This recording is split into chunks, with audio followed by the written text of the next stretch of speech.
नमस्कार, मी संगीता ढोले किचनमध्ये तुम्हा सर्वांचे खूप खूप अगदी मनापासून स्वागत आहे.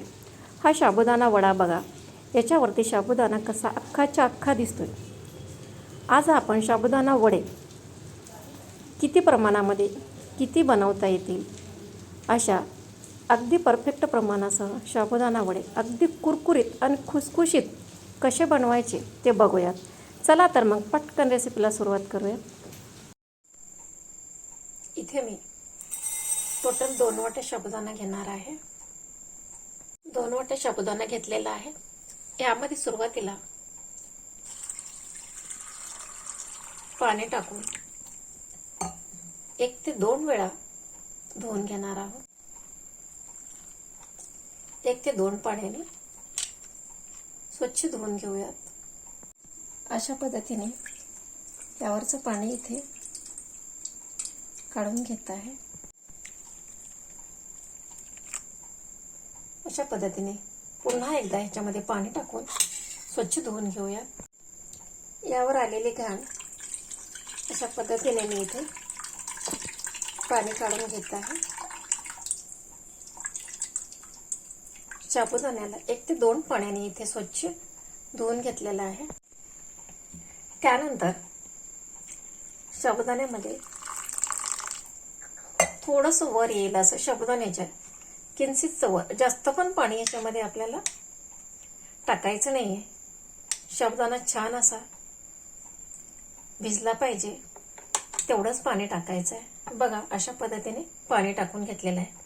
आता मी ह्याला रात्रभरासाठी असंच ठेवणार आहे. साबुदाणा रात्रभरासाठी मी इथे भिजत ठेवला होता. एकदम छान असा स्मूथ झालेला आहे. बघा, एक दाखवते तुम्हाला मी. अशा पद्धतीने खूप स्मूथ झालेला आहे आणि जास्त पचपचित पाणी पण ह्याला नाही, अगदी कोरडा झालेला आहे.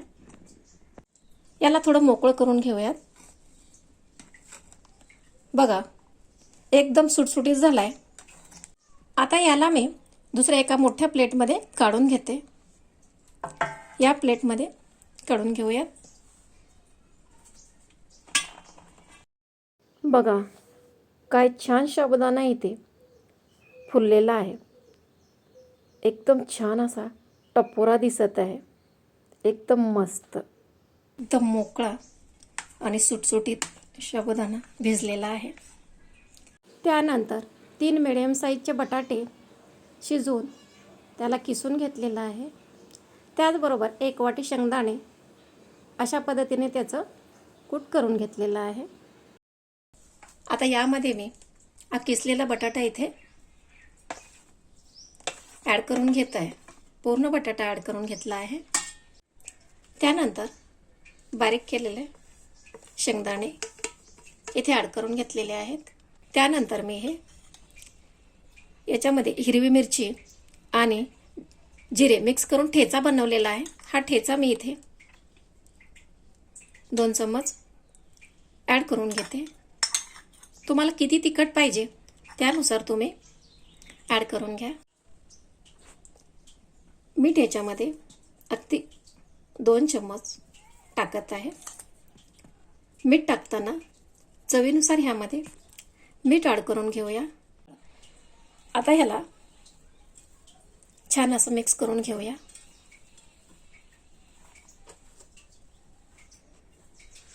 एकदम कोरडा शाबू झालेला आहे.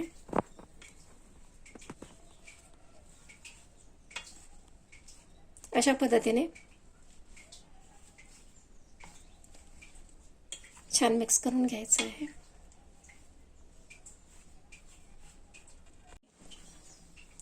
एकदम मिक्स होईल असं व्यवस्थित याला मिक्स करून घ्यायचं आहे. आता मी इथे हाताने मिक्स करत आहे. ह्याला जरा जास्त चिकटपणा असल्यामुळे चम्मचने लवकर होत नव्हतं. ते व्यवस्थित असं आपण ह्याचा वडा बनवू अशा पद्धतीमध्ये छान असं बनलेलं आहे. ह्याला कुठं पाण्याचा सुद्धा वापर करावा लागलेला नाही आहे. बघू शकता, एकदम मस्त छान असं हे तयार झालेलं आहे. आता ह्याचे वडे कसे बनवतात ते आपण बघूयात. मी इथे हाताला थोडंसं पाणी लावून घेतलेलं आहे. त्यानंतर वडे बनवूयात. वडे बनवताना अगदी अशा पद्धतीने थोडेसे दाबून दाबून वडे बनवायचे आहे. बाइंडिंग येईपर्यंत छान दाबून घ्यायचं आणि त्यानंतर याला छान बाइंडिंग आल्यानंतर याला अगदी दुसऱ्या हाताने प्रेस करूया. बघा एकदम छान वडा बनलेला आहे. आता ह्या साईडने पण ह्याला थोडंसं अशा पद्धतीने करून घेऊयात. बघा वड्यावर साबुदाणा अख्खा अख्खा दिसतोय. एकदम मस्त दिसत आहे. अशा पद्धतीने वडे इथे आपण बनवून घेऊयात. वडे बनवताना त्याला व्यवस्थित असं थोडंसं दाबून जर वडे बनवलात, तेलात टाकल्यानंतर ते फुटणार नाहीत आणि अगदी व्यवस्थित तळतात. अशा पद्धतीने सगळे वडे बनवून घेऊयात. मी इथे मोठ्या आकाराच्या 2 वाट्या साबुदाणा म्हणजेच 300 ते 400 ग्राम साबुदाणा घेतलेला आहे. तेवढ्यामध्ये 25 ते 26 साबुदाणा वडे तयार झालेले आहेत. तेल टाकताना वडे तळता येतील इतपत तेल आपल्याला इथे कढईमध्ये टाकून घ्यायचं आहे. तेल गरम झालेलं आहे. वडा तळायला टाकूया. वडे तळताना गॅस एकदम बारीक पण करायचा नाही आहे, मीडियम हीटवरच ठेवायचा आहे. अशा पद्धतीने इथे वडे टाकून घेत आहे.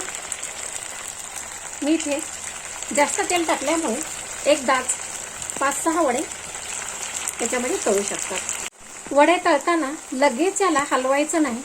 अगदी थोडा वेळ छान असे सैल होऊ द्यायचे तेलामध्ये. त्यानंतर याला पलटी मारून घ्यायचं आहे.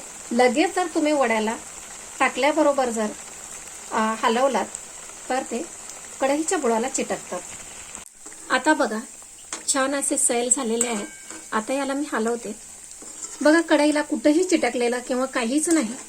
त्यामुळे सुरुवातीला तळताना मी इथे थोडं 2 ते 3 मिनिट व्यवस्थित असं त्याला सैलसर होऊ दिलं होतं. बघा वाव, काय मस्त वडा दिसतोय.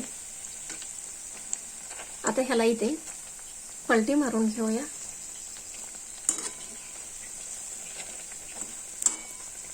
अशा पद्धतीने सगळ्या वड्याला मी इथे पलटी करून घेतलेला आहे.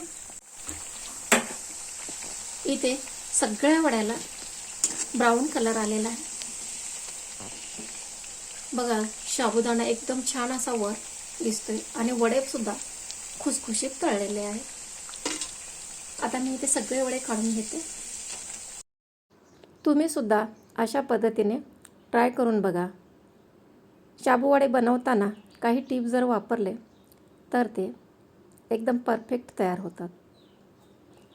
माझ्या रेसिपीला सबस्क्राईब करायला विसरू नका. सबस्क्राईबचं बटन रेसिपीच्या खालीच दिसते. अशा पद्धतीने सगळे साबुदाणा वडे मी इथे तळून घेतलेले आहेत. एकदम क्रिस्पी झालेले आहेत. बघा खूपच छान दिसायला पण एकदम छान दिसतात आणि याच्यावरती साबुदाणा अख्खा असा दिसत आहे. साबुदाणा वड्यासोबत खाण्यासाठी अगदी बाहेर मिळते अशी आपण इथे कोशिंबीर बनवणार आहोत. या बाउलमध्ये एका वाटीने 1.5 वाटी दही घेतलेला आहे. त्याला छान असं फेटून घेऊयात. त्यानंतर इथे मी 2 काकड्या किसून घेतलेल्या आहेत. त्या ह्याच्यामध्ये ॲड करून घेऊयात. बारीक केलेली हिरवी मिरची आणि जिऱ्याचे ठेचा, 1 मोठा चमच साखर टाकून घेत आहे. मीठ चवीनुसार टाकून घ्यायचं. त्यानंतर व्यवस्थित मिक्स करून घेऊयात. त्यामध्ये थोडंसं शेंगदाण्याचं कूट पण इथे मी टाकणार आहे. त्यामुळे एकदम छान चव येते. तुमच्या आवडीनुसार ह्याच्यामध्ये पाणी टाकून घ्या. अगदी बाहेर भेटते तशी कोशिंबीर आपण वड्यासाठी बनवून घेतलेली आहे. काकडी टाकून कोशिंबीर बनवून घेतलेली आहे. बघा एकदम छान असे वडे आणि कोशिंबीर तयार झालेले आहे. चला तर मग पटकन माझ्या रेसिपीला लाईक करा आणि शेअर करा.